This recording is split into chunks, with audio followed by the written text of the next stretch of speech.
Hello everyone, this is Fantasy-esque, and welcome back to Royal Clan in ClanGen, the Warrior Cats clan generator game. When we left off in the previous episode, Scorchmoss moved into the nursery, and then we had a forest fire, which was very scary because Ferntail, the king's right hand, was out with Bearpaw walking in the forest. They came across a butterfly that had slightly singed wings, and Ferntail decided that Bearpaw should take the butterfly back to camp so they can help nurse it back to health, but then he also was curious about where the hell the butterfly singed its wings, so he thought he would take a jaunt around the forest and try and figure this out, and then ended up finding a fire and got trapped in that fire and managed to escape, but with burns. So we need to keep an eye on his health to see how things are going to go. I don't actually know if cats can die from burns. Actually, that is a good question. I don't know. But in this episode, we have a litter that is going to be arriving with Scorchmoss and Watergale, so I am very, very excited to see what sort of kittens they're going to have, because I actually really love the coloring between Watergale and Scorchmoss. Like, if we look at their descriptors, where are they? Scorchmoss is an unusually spotted golden brown and white she-cat. And then, where is he? Watergale is a long-furred golden brown smoked tom. So they're both golden brown cats, and I actually really like that coloring. And Scorchmoss has amber eyes, and Watergale has blue eyes. So just a reminder for you guys in terms of genetics. Now we do have like 2 apprentices right now with sunlit ice eyes, and then one with the cobalt eyes. And just in general, I feel like we have a lot of blue-eyed cats in the clan. But I'm very excited to see what their kittens are going to look like. As usual, we're hoping for at least 2. But let's go to the leader's den and roll the dice to see how he is going to handle the next gathering.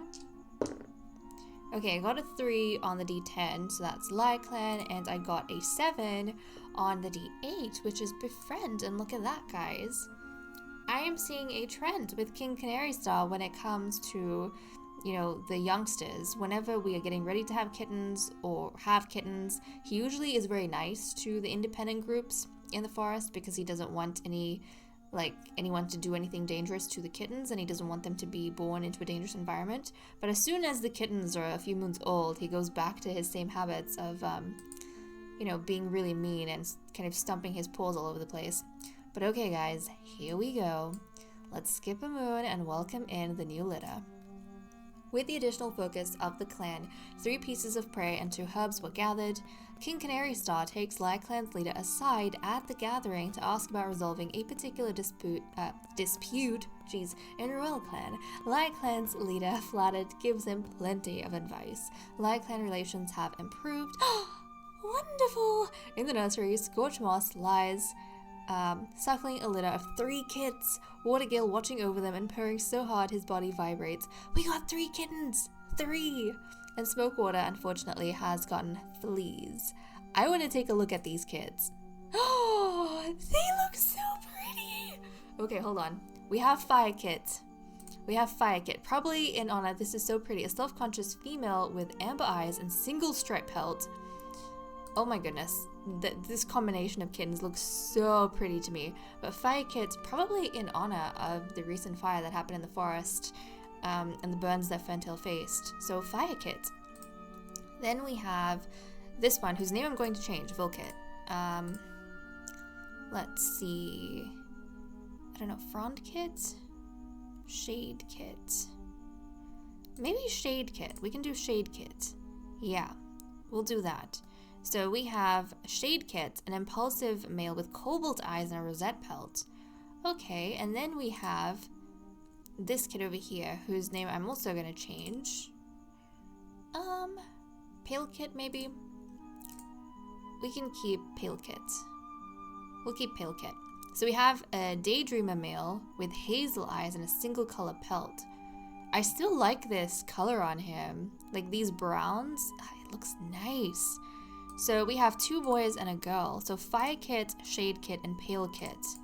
Right, Fire Kit is self-conscious, Shade Kit is impulsive, and Pale Kit is a daydreamer. And then we have, hazel eyes, cobalt eyes, and amber eyes. So a nice distribution between them. And what are their descriptors? Fire Kit, a dorsal striped brown and white she-cat. Shade Kit is a white and unusually spotted brown tom, and Pale Kit is a brown tom. Okay, so we got brown and white kittens. I love that. I love that. That is so cute. All three of them. Such pretty cats that we got. I'm so happy at their pairing. So okay, let's go ahead. We are going to prevent them from having any more kits. Yes, please prevent them from having any more kits. Wonderful. I'm really happy with the way the clan looks and how much we've grown. It's amazing. Oh, actually, I have to also do that on the youngsters. Prevent them from having kits, even though they're kittens themselves. But usually I do this when they're young, so I don't like have to do it when they're older. Okay, let's go to the medicine cat den. Ferntail was given cobwebs as treatment for burn. They'll be less likely to die, so Ferntail can die from the burn. Oh no. Crowpelt gathered catmint, lungwort, tansy, and raspberry this moon. With the additional focus of the clan, falling herbs were gathered, 1 betony and 1 daisy. Okay, I also am going to have to make sure that I add a note to these youngsters, just like I have with the king's children. They have a note about being the carrier of 2 royal bloodlines. I'm going to have to do that for the newborns. And they are going to be a carrier of 2 royal bloodlines from, I think, the second... Yeah, the second and the 8th founding royal. So definitely need to add all of those things. Let's go ahead and see our relationships. Ferntail, the right hand of the king, is checking on Scorchmoss, which is actually very nice of him, considering she just gave birth. Ferntail starts to plan things, hoping that Bearpaw will get involved. Crowpelt, the royal physician, and Buttercup Finn, the matchmaker and king's consort, gossip about drama nobody else knows. I mean, we haven't really had any drama. Like, there's nothing... Usually when it says drama, I do, like, the next or the previous negative thing that's happened, but nothing negative has happened at this point. Crowpelt finds a bit of fluff that smells like Shining Paw and adds it to his nest. Maybe we'll say the next negative thing to happen in the timeline might be the drama they're talking about. Oh, Crowpelt had a disagreement with Buttercup Finn over kids. Oh, so I suppose that's the drama. That's the drama, because it's between the 2 of them. So they're over here talking about the kids, probably following the birth of the new kids, and maybe, I don't know, would it be the approach they have maybe to raising the youngsters, or could be something to do with that, maybe the type of parents they are. Very fascinating, very fascinating. Scorchmoss thinks Watergill has a very soft fur. Okay, so she is spending time with Watergill once more, getting comfort from him, following the exertion that she's gone through. Scorchmoss starts to plan things, hoping that Flarepaw will get involved.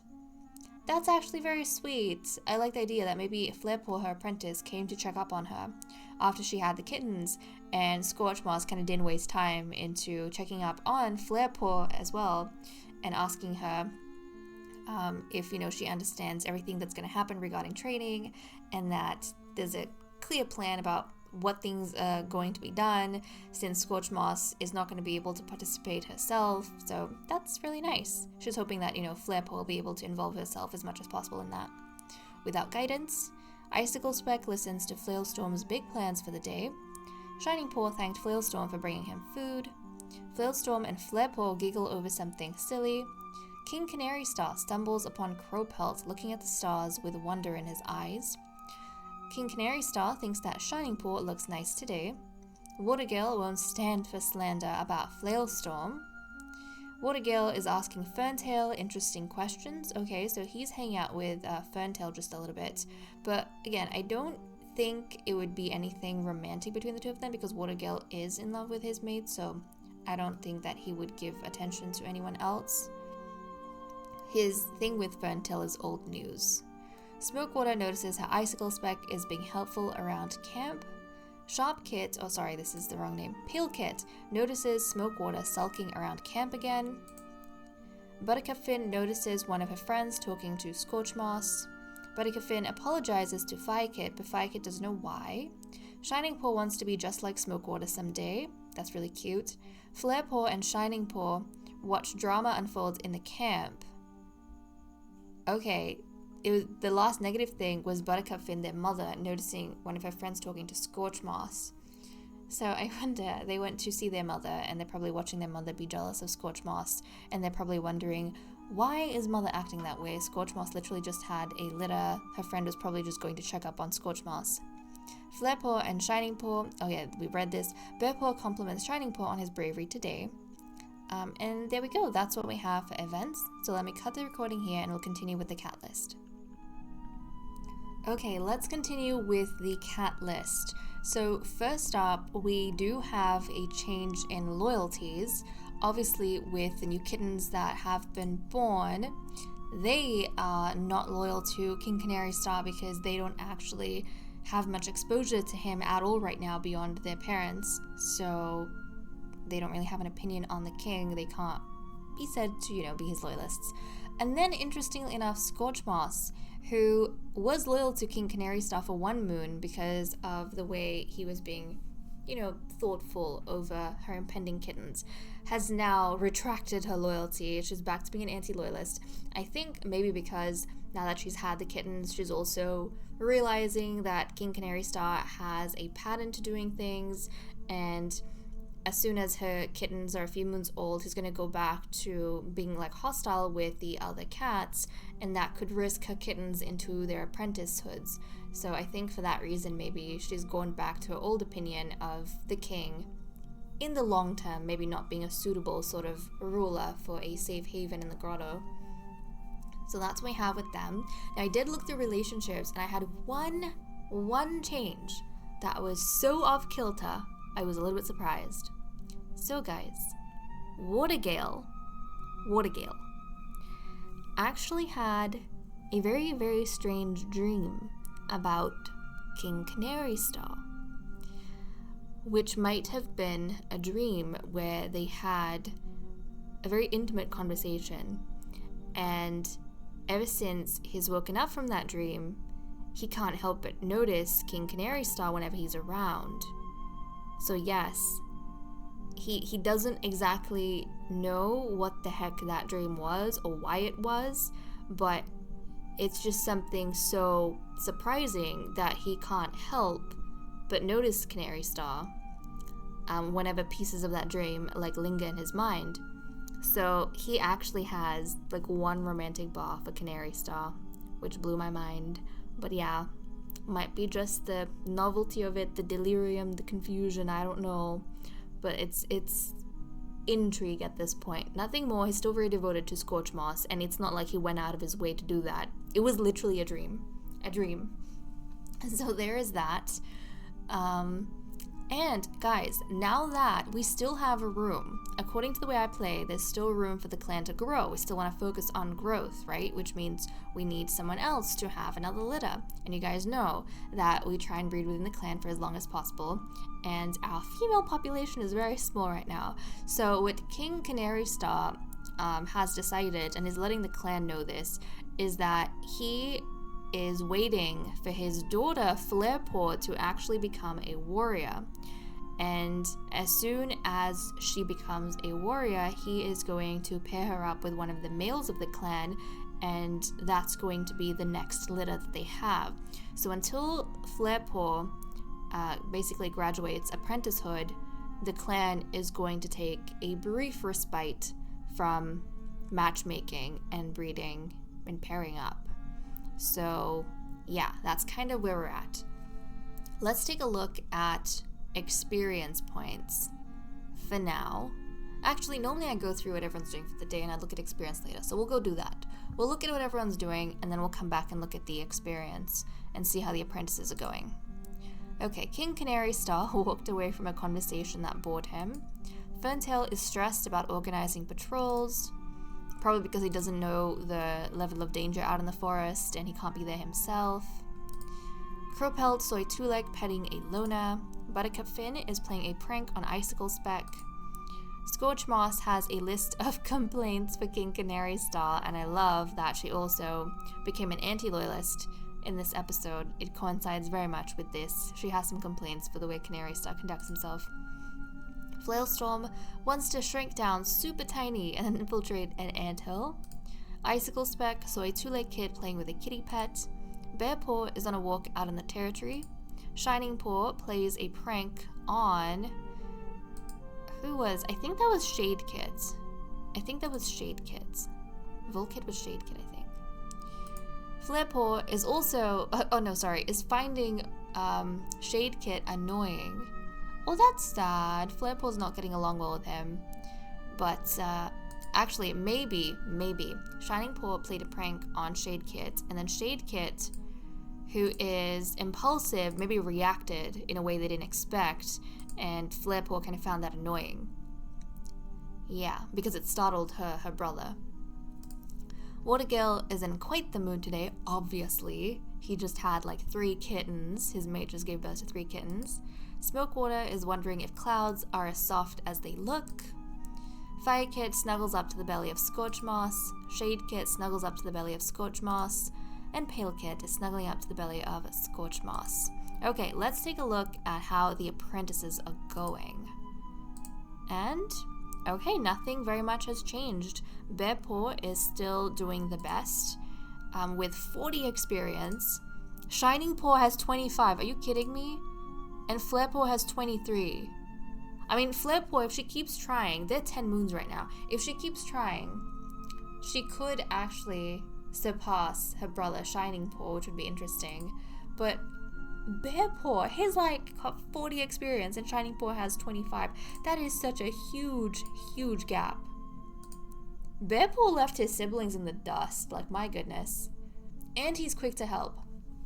I think initially he only used to like splashing in puddles, but ever since he has begun training under his father and learning things in the king's court, he has actually gained this skill of being like really quick to help. Probably is able to kind of notice things and see things around him, you know, really perceptive, and figure out where he's needed and go help as soon as possible.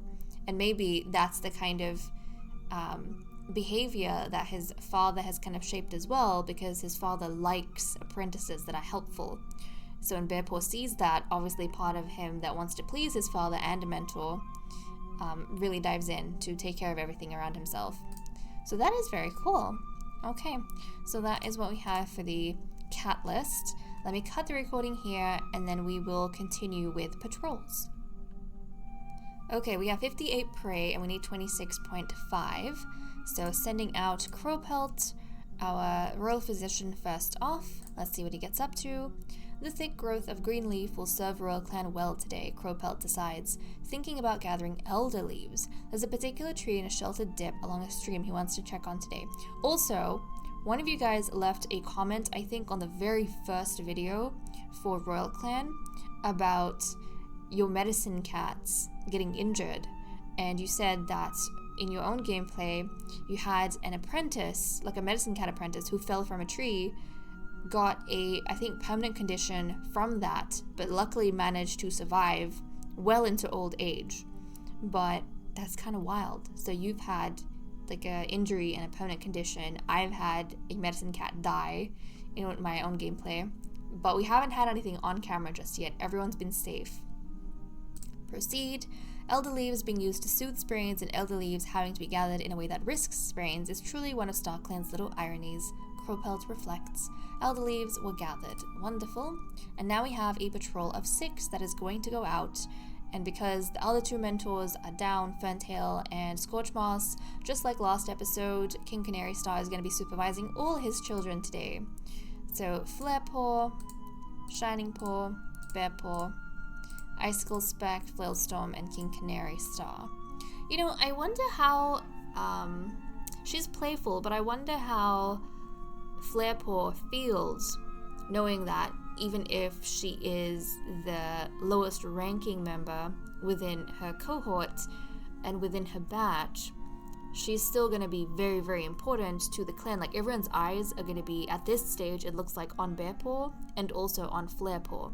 Bear Paw because it looks like he's going to be the Bear Prince, but on Flarepaw because the clan is literally waiting for her to become a warrior so they can make a match for her.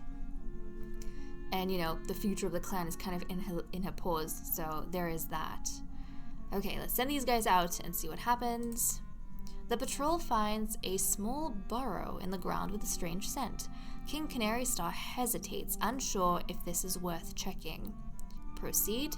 The patrol flushes a gopher out of the burrow. More fresh kill. A medium amount of prey is brought to camp. Excellent. So that was a really, really good session. I mean, the king was unsure, but he made a decision. He was decisive, and that ended up getting us a ton of food. And now we have 101.2, which is amazing, especially with the new mouths that we have to feed.